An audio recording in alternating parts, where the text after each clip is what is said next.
आवाज जनता की।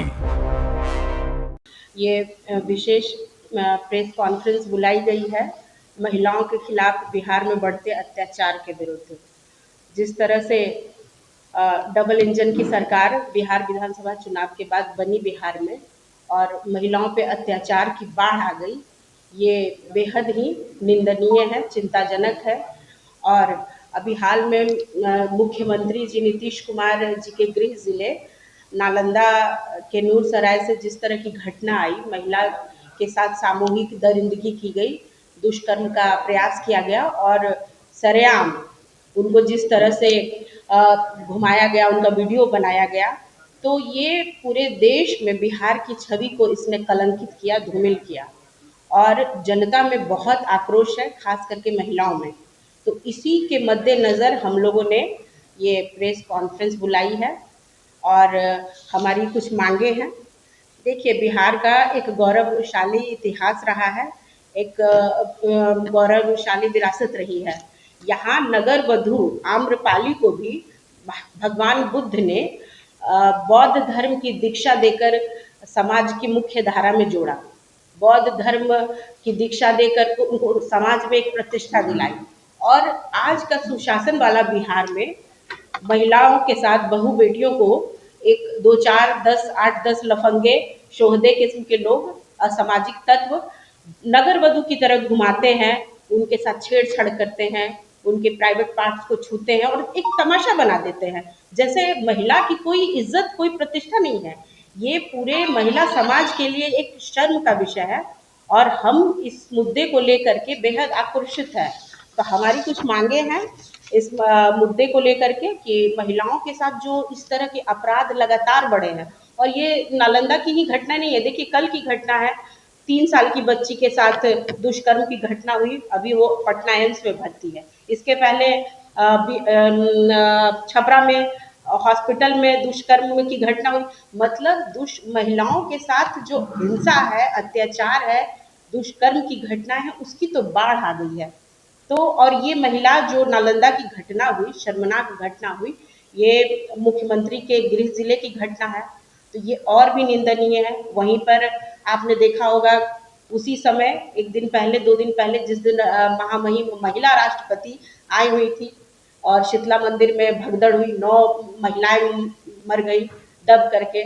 प्रशासनिक मैनेजमेंट की कमी थी, प्रशासनिक विफलता के चलते महिलाएं तो लोकतंत्र में आम नागरिकों के जान की कोई कीमत नहीं है इस सरकार में। तो इन सारे मुद्दों को लेकर के ये प्रेस कॉन्फ्रेंस आयोजित की गई है और हमारी कुछ मांगे हैं। देखिए, महिलाओं की संख्या जो है बहुत बिहार में महिलाओं की संख्या, खास करके महिला पुलिस कर्मियों की संख्या बहुत अच्छी है, लेकिन वहीं आप देखिएगा कि महिला थाना की संख्या महज 3% है। और इतनी अच्छी महिला पुलिस कर्मियों की संख्या होने के बावजूद सरकार महिलाओं की इज्जत को, प्रतिष्ठा को और महिलाओं को सुरक्षा देने में अक्षम साबित हुई है। जब से गृह मंत्रालय नीतीश जी से छीन करके, नीतीश कुमार जी से छीन करके और अति पिछड़े समाज के से आने वाले सम्राट चौधरी जी को सौंपा गया, उसके बाद से तो बेतहाशा वृद्धि हुई। कानून व्यवस्था का कहीं पे बिहार में नामो निशान नहीं है, महिलाओं के साथ ही नहीं। आप देखिएगा अभी कल की घटना है, दरभंगा में ज्वेलरी के दुकान में सरेआम डकैती हुई। उसके बाद आप देखिएगा कि बिहार में ही पटना जिले में कहीं किसी को गोली मार दी जाती है, अपार्टमेंट में जाके व्यवसायी को गोली मार, मतलब आम आदमी यहाँ सुरक्षित नहीं है।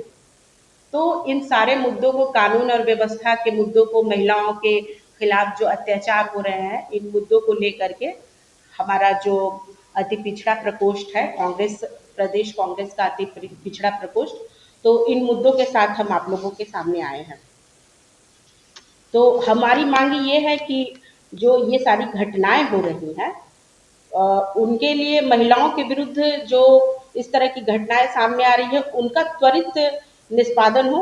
जिला स्तर पर विशेष फास्ट ट्रैक कोर्ट की व्यवस्था की जाए और अपराधों के अनुसंधान तथा विचरण हेतु 6 महीने का मतलब वो टाइम बाउंड जो है, एक समय निर्धारित किया जाए। प्रत्येक अनुमंडल में एक महिला थाना की स्थापना की जाए। प्रत्येक महिला विक्टिम को न्यायालय खर्च के लिए न केवल वित्तीय सहायता बल्कि उनको विधिक सहायता, कानूनी सहायता भी ठीक उसी प्रकार उपलब्ध कराई जाए जिस प्रकार SC/ST के विक्टिम को उपलब्ध कराई जाती है। क्योंकि महिलाओं की सुरक्षा को लेकर के हमें गंभीर एक योजना बनानी होगी, एक रणनीति बनानी होगी। ग्रामीण क्षेत्रों में संध्या 7 बजे से सुबह 5 बजे तक गर्मी में और सुबह 6 बजे तक जाड़े में, उसी प्रकार शहरी क्षेत्रों में 9 से सुबह 5 बजे तक थाना अंतर्गत अचूक रूप से सघन पेट्रोलिंग की व्यवस्था नियमित रूप से की जाए। नालंदा की जो घटना हुई, महिला राशन लेने के लिए जाती है अपने बच्चों के लिए, परिवार के लिए, और अगर पुलिस की पेट्रोलिंग की व्यवस्था होती तो इस तरह की घटना नहीं होती, इस तरह की घटना सामने नहीं आती। अगर पुलिस त्वरित रूप से कार्रवाई करती। अच्छा, ये घटना तब सामने आई है जब ये वीडियो वायरल हुआ है। मतलब हमारा प्रशासन कितना ज़्यादा महिलाओं की सुरक्षा को लेकर के कितना अगंभीर है, ये एक उदाहरण है। हर जिले में पुलिस अधीक्षक कार्यालय अपने जिला के थाना अंतर्गत औरतों के विरुद्ध दर्ज प्रत्येक अपराध की छानबीन तथा उसकी न्यायिक स्थिति की सूचना पाक्षिक रूप से आम लोगों की जानकारी हेतु अपने जिले में कम से कम 3 स्थानीय समाचार पत्रों में प्रकाशित करना सुनिश्चित करें। और उसके बाद हमारी ये भी मांग है कि नालंदा में जिस तरह से महिला के साथ ये दरिंदगी हुई, तो हम वहाँ के SP और DM के तत्काल निलंबन की मांग करते हैं, बर्खास्त करने की मांग करते हैं। और सम्राट चौधरी जी, जो होम मिनिस्ट्री इनसे संभल नहीं रही है, गृह मंत्रालय इनसे संभल नहीं रहा है, हम उनके भी इस्तीफे की मांग करते हैं। तो इस तरह से ये सारी मांगें जो आप लोगों को दे दी गई हैं, दे दी जाएंगी। तो हमारा ये कंसर्न है महिलाओं को लेकर के। हमारी पार्टी और हमारा अति पिछड़ा प्रकोष्ठ बहुत ही गंभीर है और ये सारे मुद्दों को लेकर के हम आप लोगों के सामने आए हैं। धन्यवाद साथियों। चूँकि बिहार महिला कांग्रेस का मैं अति पिछड़ा समाज की महिला अध्यक्षा हूँ, इस परिस्थिति में मेरी जवाबदेही बनती है कि बिहार राज्य में अगर जो भी महिलाओं के साथ दुष्कर्म हो रहा है उस पर एक पुरजोर और एक मजबूत आवाज़ उठे। इसी संदर्भ में मैं अपनी आवाज़ के साथ चाहती हूँ कि इस बिहार में 4 लोकसभा सांसद जो महिलाएं हैं वो कहाँ चुप बैठी हैं। उन्होंने महिलाओं से ये अपील करके वोट लिया था कि मैं आपकी सुरक्षा की भागीदारी लेती हूँ। उन 4 महिलाओं को अपनी जवाबदेही तय करनी चाहिए और 28 से 29 विधायिका हैं, मैं उनसे भी सवाल करती हूँ कि क्या आप लोगों के पास महिला के सम्मान के लिए एक शब्द नहीं है?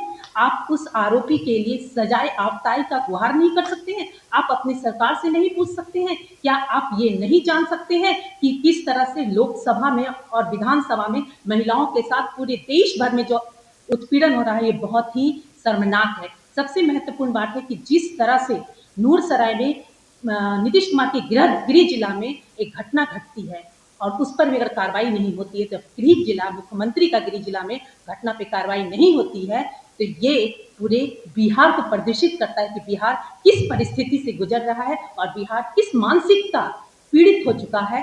और तय करना चाहिए गृह मंत्री को कि आप कब उन अपराधियों के घरों पे बुलडोजर चलाएंगे। तय करना चाहिए नैतिकता के आधार पर सम्राट चौधरी जी को कि कब आप इस्तीफा देंगे, और अगर आप इस्तीफा नहीं देते हैं तो उस जिला के DM और SP का इस्तीफा लें, क्योंकि कांग्रेस की सरकार में DM को ये इंस्ट्रक्शन होता था कि अगर किसी घर में भोजन नहीं बना है तो उनको बर्खास्त किया जाता था। तो जो भी अन्याय अगर किसी एरिया में हो रहा है तो उसके लिए DM और SP बहुत बड़ा जवाबदेही तय करते हैं। अगर उनसे ये चीज़ें नहीं समझती है तो अविलंब उनकी इस्तीफा हो। और सरकार सिस्टम पैनल पर बैठे हुए सभी अधिकारियों से मैं, जितने विधायक हैं, MP हैं, उनसे ये अपील करती हूँ कि अविलंब SP और DM का इस्तीफा मंजूर करें। धन्यवाद। जय Hind. Big dreams need the right foundation. At Vidya Vihar Residential School, holistic education goes beyond classrooms. World-class facilities, caring houses, nutritious food, advanced labs, vast playgrounds, and inspiring mentors come together to nurture every child. Here, learning is balanced, values are lived, and every student truly belongs. Vidya Vihar Residential School, where learning transforms futures.